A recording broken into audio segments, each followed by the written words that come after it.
ಓಂ ಶಾಂತಿ. ಇಂದಿನ ಮುರಳಿಯ ದಿನಾಂಕ 11/12/2024. ಪ್ರಾತಃ ಮುರಳಿ. ಓಂ ಶಾಂತಿ. ಬಾಪ್ತಾದ ಮಧುವನ. ಮಧುರ ಮಕ್ಕಳೇ, ತಂದೆಯ ಸಹಯೋಗಿಗಳಾಗಿ ಈ ಕಲಿಯುಗಿ ಪರ್ವತವನ್ನು ಸತ್ಯಯುಗವನ್ನಾಗಿ ಮಾಡಬೇಕಾಗಿದೆ. ಪುರುಷಾರ್ಥ ಮಾಡಿ ಹೊಸ ಪ್ರಪಂಚಕ್ಕಾಗಿ ಬಹಳ ಒಳ್ಳೆಯ ಆಸನವನ್ನು ಕಾದರಿಸಬೇಕಾಗಿದೆ. ಪ್ರಶ್ನೆ: ತಂದೆಯ ಕರ್ತವ್ಯ ಏನಾಗಿದೆ? ಯಾವ ಕರ್ತವ್ಯವನ್ನು ಪೂರ್ಣ ಮಾಡಲು ಸಂಗಮಯುಗದಲ್ಲಿ ತಂದೆಯು ಬರಬೇಕಾಗುತ್ತದೆ? ಉತ್ತರ: ರೋಗಿ ಮತ್ತು ದುಃಖಿ ಮಕ್ಕಳನ್ನು ಸುಖಿಯನ್ನಾಗಿ ಮಾಡುವುದು, ಮಾಯೆ ಜಾಲದಿಂದ ಬಿಡಿಸಿ ಅಪಾರ ಸುಖವನ್ನು ಕೊಡುವುದು, ಇದು ತಂದೆಯ ಜವಾಬ್ದಾರಿಯಾಗಿದೆ. ಅದನ್ನು ಸಂಗಮಯುಗದಲ್ಲಿಯೇ ತಂದೆ ಬಂದು ಪೂರ್ಣ ಮಾಡುತ್ತಾರೆ.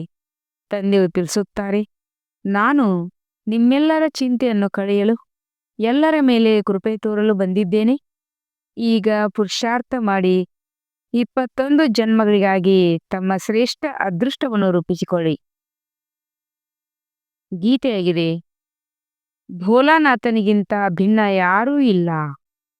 ಓಂ ಶಾಂತಿ. ಭೋಲಾನಾಥ ಶಿವ ಭಗವಾನ್ ವಾಚ್. ಬ್ರಹ್ಮಾರವರ ಮುಖಕಮಲದಿಂದ ತಂದೆ ತಿಳಿಸುತ್ತಾರೆ, ಇದು ವಿಭಿನ್ನ ಧರ್ಮಗಳ ಮನುಷ್ಯ ಸೃಷ್ಟಿ ವೃಕ್ಷವಾಗಿದೆಯಲ್ಲವೇ? ಈ ಕಲ್ಪವೃಕ್ಷ ಅಥವಾ ಸೃಷ್ಟಿಯ ಆದಿ ಮಧ್ಯ ಅಂತ್ಯದ ರಹಸ್ಯವನ್ನು ಮಕ್ಕಳಿಗೆ ತಿಳಿಸುತ್ತಿದ್ದೇನೆ. ಗೀತೆಯಲ್ಲಿಯೂ ಇವರ ಮಹಿಮೆ ಇದೆ. ಶಿವತಂದೆಯ ಜನ್ಮವು ಇಲ್ಲೇ ಆಗುತ್ತದೆ. ಆದ್ದರಿಂದ ನಾನು ಭಾರತದಲ್ಲೇ ಬಂದಿದ್ದೇನೆಂದು ತಂದೆ ಹೇಳುತ್ತಾರೆ. ಶಿವತಂದೆಯು ಯಾವಾಗ ಬಂದಿದ್ದಾರೆಂದು ಮನುಷ್ಯರು ತಿಳಿದುಕೊಂಡಿಲ್ಲ, ಏಕೆಂದರೆ ಗೀತೆಯಲ್ಲಿ ಕೃಷ್ಣನ ಹೆಸರನ್ನು ಹಾಕಿಬಿಟ್ಟಿದ್ದಾರೆ. ದ್ವಾಪರದ ಮಾತೇ ಇಲ್ಲ. ತಂದೆಯು ತಿಳಿಸುತ್ತಾರೆ, 5000 ವರ್ಷಗಳ ಮೊದಲೂ ಸಹ ನಾನು ಬಂದು ಈ ಜ್ಞಾನವನ್ನು ನೀಡಿದ್ದೇನೆ.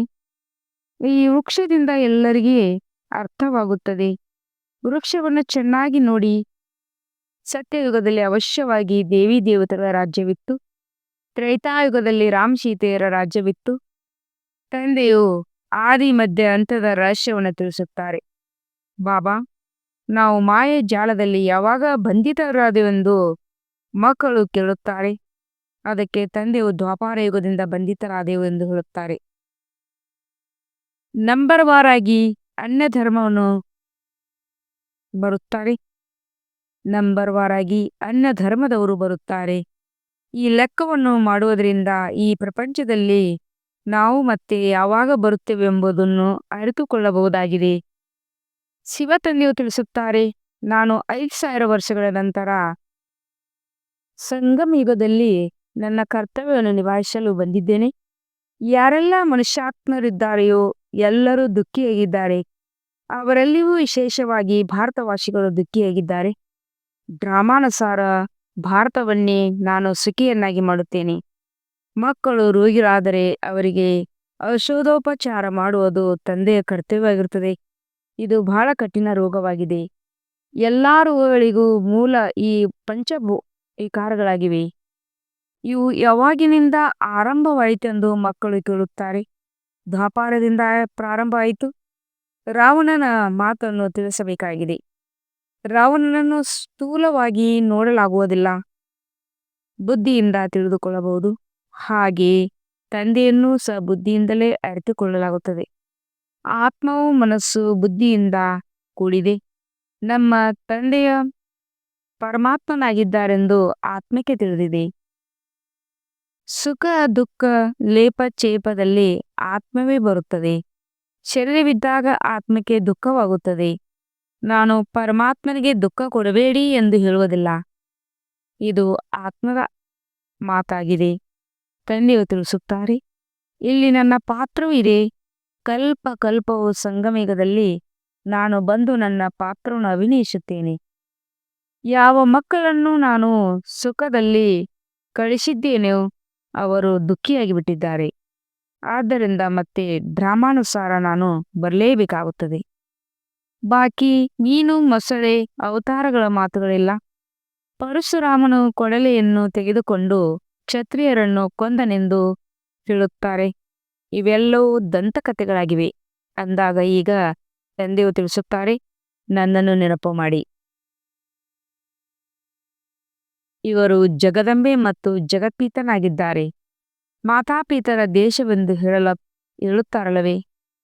ಭಾರತವಾಸಿಗಳು ನೀವೇ ಮಾತಾಪಿತ ಎಂದು ನೆನಪು ಮಾಡುತ್ತಾರೆ. ಈಗ ಅವರ ಕೃಪೆಯಿಂದ ಅಪಾರ ಸುಖವು ಅವಶ್ಯವಾಗಿ ಸಿಗುತ್ತದೆ. ಈಗ ಅವರ ಕೃಪೆಯಿಂದ ಅಪಾರ ಸುಖವು ಅವಶ್ಯವಾಗಿ ಸಿಗುತ್ತದೆ.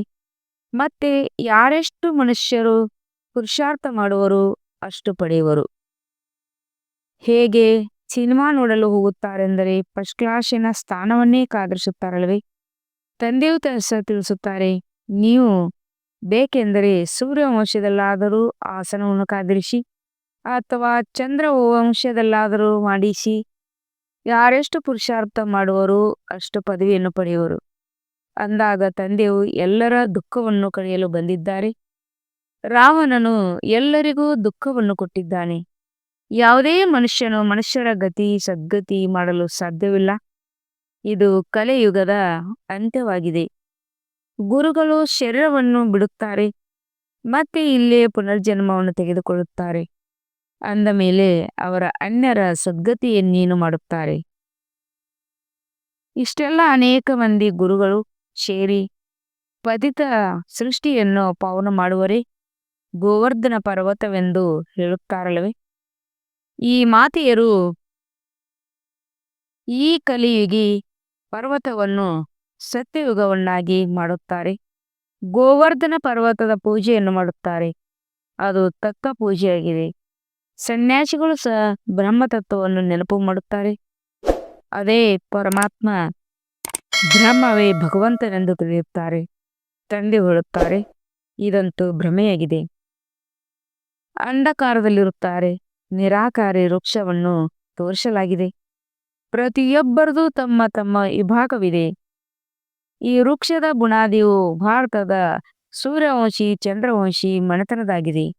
ಆದ್ದರಿಂದ ವೃದ್ಧಿಯಾಗುತ್ತದೆ. ಮುಖ್ಯವಾಗಿ 4 ಧರ್ಮಗಳಿವೆ. ಅಂದ ಮೇಲೆ ಯಾವ ಯಾವ ಧರ್ಮಗಳು ಯಾವಾಗ ಬರುತ್ತವೆ, ಯಾವಾಗ ಸ್ಥಾಪನೆಯಾಗುತ್ತದೆ ಎಂದು ಲೆಕ್ಕ ಮಾಡಬೇಕು.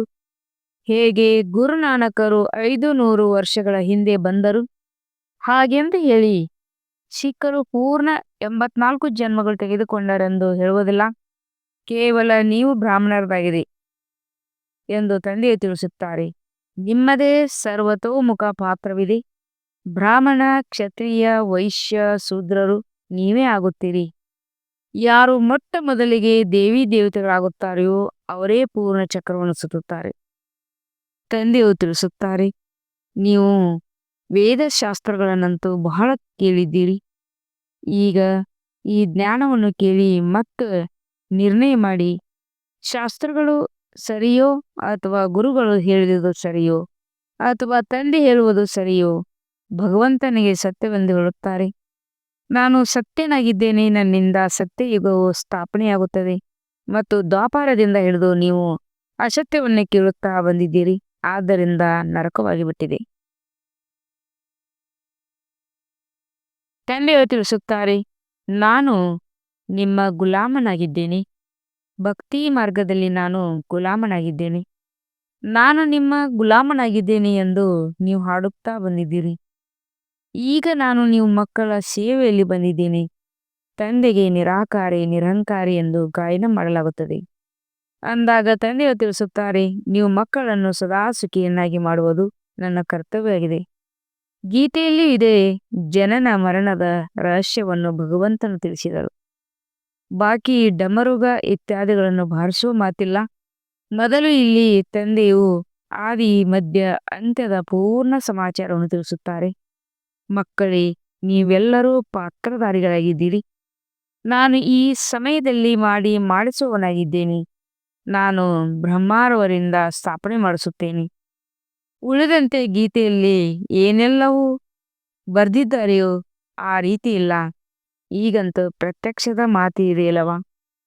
ಮಕ್ಕಳಿಗೆ ಈ ಜ್ಞಾನ ಮತ್ತು ಸಹಜ ರಾಜಯೋಗವನ್ನು ಕಲಿಸುತ್ತೇನೆ. ಬುದ್ಧಿಯೋಗವನ್ನು ಜೋಡಣೆ ಮಾಡಿಸುತ್ತೇನೆ. ಯೋಗ ಮಾಡಿಸುವರು ಜೋಳಿಗೆಯನ್ನು ತುಂಬುವರು, ದುಃಖವನ್ನು ಕಳೆಯುವರು ಎಂದು ಹೇಳಿದ್ದರಲ್ಲವೇ? ಗೀತೆಯ ಪೂರ್ಣ ಅರ್ಥವನ್ನು ತಂದೆಯು ತಿಳಿಸುತ್ತಾರೆ. ಯೋಗವನ್ನು ಕಲಿಸುತ್ತೇನೆ ಮತ್ತು ಅವರು ಬೇರೆಯವರಿಗೆ ಕಲಿಸುವುದಕ್ಕೂ ಕಲಿಸಿಕೊಡುತ್ತೇನೆ. ಬೇರೆಯವರಿಗೆ ಕಲಿಸುವುದನ್ನೂ ಸಹ ಕಲಿಸಿಕೊಡುತ್ತೇನೆ. ಮಕ್ಕಳು ಯೋಗವನ್ನು ಕಲಿತು ಅನ್ಯರಿಗೆ ಕಲಿಸುತ್ತಿರಲಿಲ್ಲವೇ? ಯೋಗದಿಂದ ನಮ್ಮ ಜ್ಯೋತಿಯನ್ನು ಬೆಳಗುವರು ಎಂದು ಹೇಳುತ್ತಾರೆ. ಇಂಥ ಗೀತೆಯನ್ನು ಯಾರಾದರೂ ಮನೆಯಲ್ಲಿ ಕುಳಿತು ಹೇಳಿದರೆ ಪೂರ್ಣ ಜ್ಞಾನವು ಬುದ್ಧಿಯಲ್ಲಿ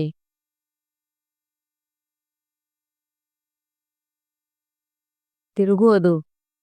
ತಂದೆಯ ನೆನಪಿನಿಂದ ಆಸ್ತಿಯನ್ನೆಸಿ ಇರುವುದು. ಕೇವಲ ಪರಮಾತ್ಮ ಅಥವಾ ಭಗವಂತ ಎಂದು ಹೇಳುವುದರಿಂದ ಬಾಯಿ ಮಧುರವಾಗುವುದಿಲ್ಲ. ತಂದೆ ಎಂದರೆ ಆಸ್ತಿ. ಈಗ ನೀವು ಮಕ್ಕಳು ತಂದೆಯಿಂದ ಆದಿ ಮಧ್ಯ ಅಂತ್ಯದ ಜ್ಞಾನವನ್ನು ಕೇಳಿ ಮತ್ತೆ ಅನ್ಯರಿಗೂ ತಿಳಿಸುತ್ತೀರಿ. ಇದನ್ನೇ ಶಂಖಧ್ವನಿ ಎಂದು ಹೇಳಲಾಗುವುದು. ನಿಮ್ಮ ಕೈಯಲ್ಲಿ ಯಾವುದೇ ಪುಸ್ತಕ ಇತ್ಯಾದಿಗಳೆಲ್ಲ. ಮಕ್ಕಳು ಕೇವಲ ಧಾರಣೆ ಮಾಡಬೇಕಾಗುತ್ತದೆ. ನೀವು ಸತ್ಯ ಆತ್ಮಿಕ ಬ್ರಾಹ್ಮಣರು, ಆತ್ಮಿಕ ತಂದೆಯ ಮಕ್ಕಳಾಗಿದ್ದೀರಿ. ಸತ್ಯ ಗೀತೆಯಿಂದ ಭಾರತವು ಸ್ವರ್ಗವಾಗುತ್ತದೆ. ಅವರಂತೂ ಕೇವಲ ಕಥೆಗಳನ್ನು ಬರೆದಿದ್ದಾರೆ. ನೀವೆಲ್ಲರೂ ಪಾರ್ವತಿಯರಾಗಿದ್ದೀರಿ. ಅವರಿಗೆ ಈ ಅಮರ ಕಥೆಯನ್ನು ತಿಳಿಸುತ್ತಿದ್ದೇನೆ. ನೀವೆಲ್ಲರೂ ದ್ರೌಪದಿಗಳಾಗಿದ್ದೀರಿ. ಅಲ್ಲಿ ಯಾರೂ ಪತಿತರಾಗುವುದಿಲ್ಲ. ಅಂದ ಮೇಲೆ ಅಲ್ಲಿ ಹೇಗೆ ಜನ್ಮವಾಗುತ್ತದೆ ಎಂದು ಕೇಳುತ್ತಾರೆ. ಅರೆ, ಅದು ನಿರ್ವಿಕಾರಿ ಪ್ರಪಂಚವೆಂದರೆ ಅಲ್ಲಿ ವಿಕಾರವಿರಲು ಹೇಗೆ ಸಾಧ್ಯ?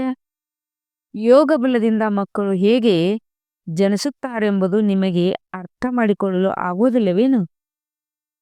ನೀವು ವಾದ ಮಾಡುತ್ತೀರಿ, ಆದರೆ ಇದಂತೂ ಶಾಸ್ತ್ರಗಳ ಮಾತಾಗಿದೆ ಅಲ್ಲವೇ? ಅದು ಸಂಪೂರ್ಣ ನಿರ್ವಿಕಾರಿ ಪ್ರಪಂಚವಾಗಿದೆ. ಇದು ವಿಕಾರಿ ಪ್ರಪಂಚವಾಗಿದೆ. ನನಗೆ ಗೊತ್ತಿದೆ. ಡ್ರಾಮಾನುಸಾರ ಮಾಯೆಯು ಮತ್ತೆ ನಿಮ್ಮನ್ನು ದುಃಖಿಯನ್ನಾಗಿ ಮಾಡುತ್ತದೆ. ನಾನು ಕಲ್ಪ ಕಲ್ಪವು ನನ್ನ ಕರ್ತವ್ಯ ಪಾಲನೆ ಮಾಡುವ ಬದಲು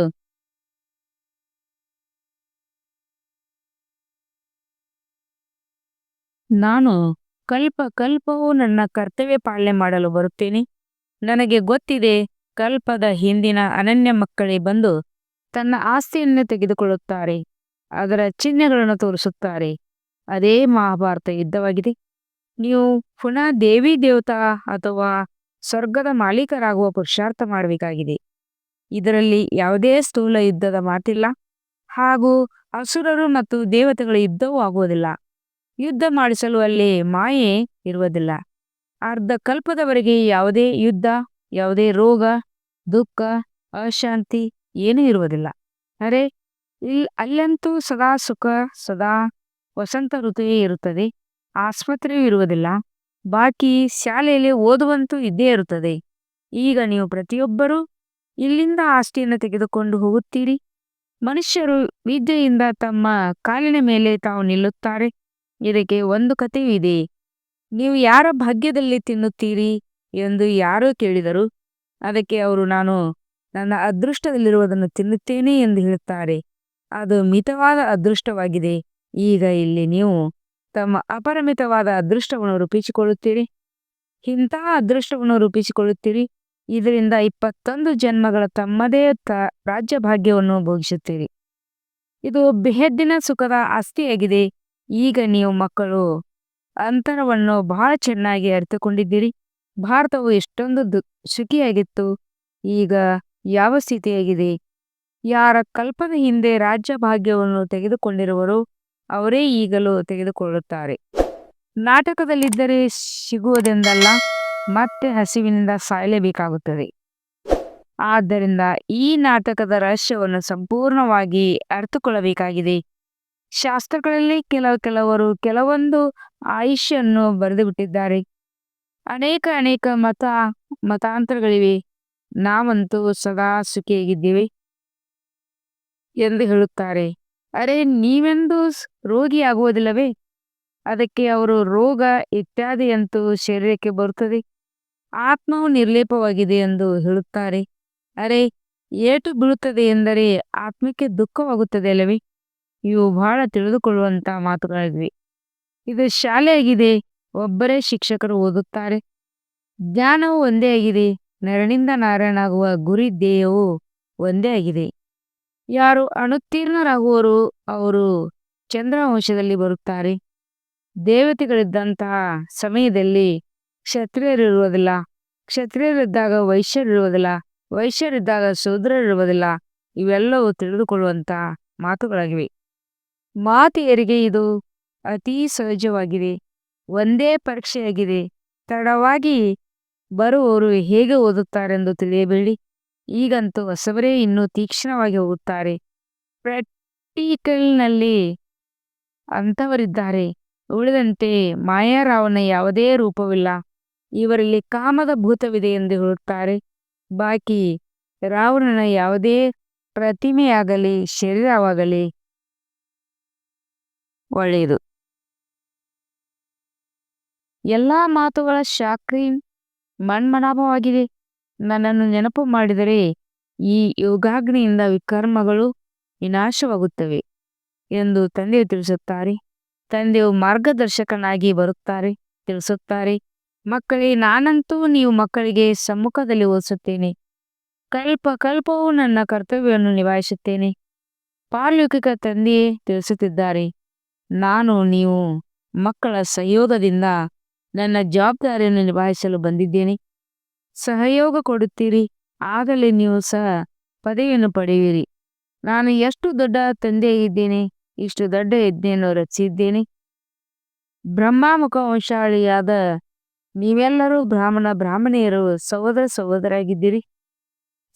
ಸಹೋದರಿಯಾದಾಗ ಸ್ತ್ರೀ ಪುರುಷನ ದೃಷ್ಟಿಯು ಬದಲಾಗುವುದು. ತಂದೆಯು ತಿಳಿಸುತ್ತಾರೆ, ಮಕ್ಕಳೇ, ಈ ಬ್ರಾಹ್ಮಣ ಕುಲಕ್ಕೆ ಕಳಂಕ ತರಬಾರದು. ಇವು ಪವಿತ್ರ ಆಗಿರುವ ಯುಕ್ತಿಗಳಾಗಿವೆ. ಇದು ಹೇಗಾಗುವುದು? ಈ ರೀತಿಯಾಗಲು ಸಾಧ್ಯವಿಲ್ಲ. ಒಟ್ಟಿಗೆ ಇದ್ದು ನಡುವೆ ಬೆಂಕಿ ಹತ್ತಿಕೊಳ್ಳದಿರಲು ಹೇಗೆ ಸಾಧ್ಯವೆಂದು ಮನುಷ್ಯರು ಹೇಳುತ್ತಾರೆ.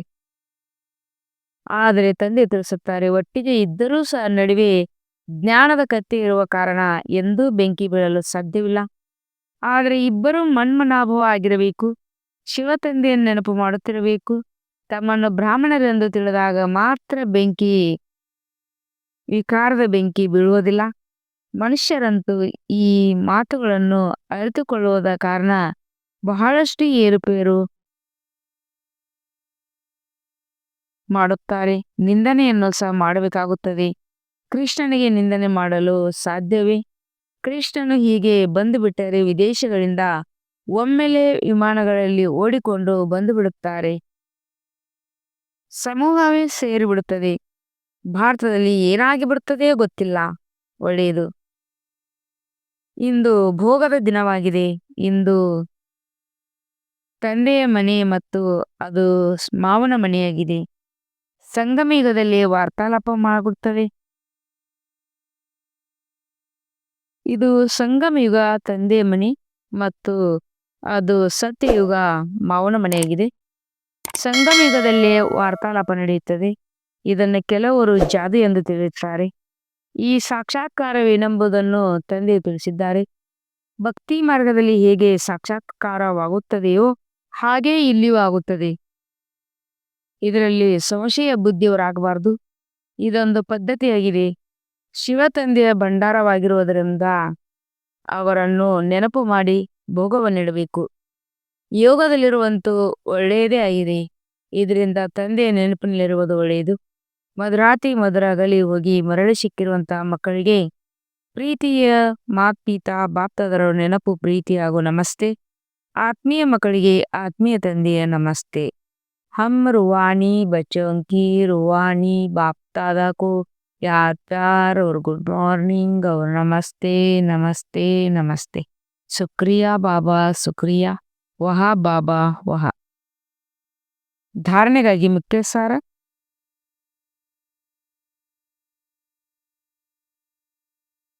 ಒಂದನೇ ಪಾಯಿಂಟ್, ಸ್ವಯಂವನ್ನು ಬ್ರಹ್ಮಮುಖ ವಂಶಾವಳಿ ಎಂದು ತಿಳಿದು ಪಕ್ಕಾ ಪವಿತ್ರ ಬ್ರಾಹ್ಮಣರಾಗಬೇಕಾಗಿದೆ. ಎಂದೂ ತಮ್ಮ ಈ ಬ್ರಾಹ್ಮಣ ಕುಲಕ್ಕೆ ಕಳಂಕ ತರಬಾರದು. ಎರಡನೇ ಪಾಯಿಂಟ್, ತಂದೆ ಸಮಾನ ನಿರಂಕಾರಿಗಳಾಗಿ ತಮ್ಮ ಕರ್ತವ್ಯವನ್ನು ಪೂರ್ಣ ಮಾಡಬೇಕಾಗಿದೆ. ಆತ್ಮೀಯ ಸೇವೆಯಲ್ಲಿ ತತ್ಪರರಾಗಬೇಕಾಗಿದೆ. ವರದಾನ: ಸ್ನೇಹದ ಶಕ್ತಿಯಿಂದ ಮಾಯೆಯ ಶಕ್ತಿಯನ್ನು ಸಮಾಪ್ತಿ ಮಾಡುವಂತ ಸಂಪೂರ್ಣ ಜ್ಞಾನಿಭವ. ಸ್ನೇಹದಲ್ಲಿ ಸಮಾವೇಶ ಆಗುವುದೇ ಸಂಪೂರ್ಣ ಜ್ಞಾನವಾಗಿದೆ. ಸ್ನೇಹ ಬ್ರಾಹ್ಮಣ ಜೀವನದ ವರದಾನವಾಗಿದೆ. ಸಂಗಮಯುಗದಲ್ಲಿ ಸ್ನೇಹ ಸಾಗರ ಸ್ನೇಹದ ಮತ್ತು ರತ್ನಗಳನ್ನು ತಟ್ಟೆಯಲ್ಲಿ ತುಂಬಿ ತುಂಬಿ ಕೊಡುತ್ತಿದ್ದಾರೆ. ಆದ್ದರಿಂದ ಸ್ನೇಹದಲ್ಲಿ ಸಂಪನ್ನರಾಗಿ, ಸ್ನೇಹದ ಶಕ್ತಿಯಿಂದ ಪರಿಸ್ಥಿತಿ ರೂಪಿ ಬೆಟ್ಟವು ನೀರಿನ ಸಮಾನ ಹಗುರವಾಗಿದೆ. ಬಿಡುವುದು ಮಾಯೆ ಎಂಬುದು ವಿಕ್ರಾಳ ರೂಪ ಅಥವಾ ರಾಯಲ್ ರೂಪ ಎದುರಾದರೂ ಸೆಕೆಂಡ್ನಲ್ಲಿ ಸ್ನೇಹ ಸಾಗರನ ಸಮಾವೇಶವಾಗಿ ಬಿಡಿ. ಆಗ ಸ್ನೇಹದ ಶಕ್ತಿಯಿಂದ ಮಾಯೆ ಶಕ್ತಿಯ ಸಮಾಪ್ತಿಯಾಗಿ ಹರಡುವುದು. ಸ್ಲೋಗನ್: ತನು ಮನ ಧನ ಮನಸ್ಸು ವಾಣಿ ಮತ್ತು ಕರ್ಮದಿಂದ ತಂದೆಯ ಕರ್ತವ್ಯದಲ್ಲಿ ಸದಾ ಸಹಯೋಗಿಯಾಗಿದ್ದಾರೆ. ಓಂ ಶಾಂತಿ.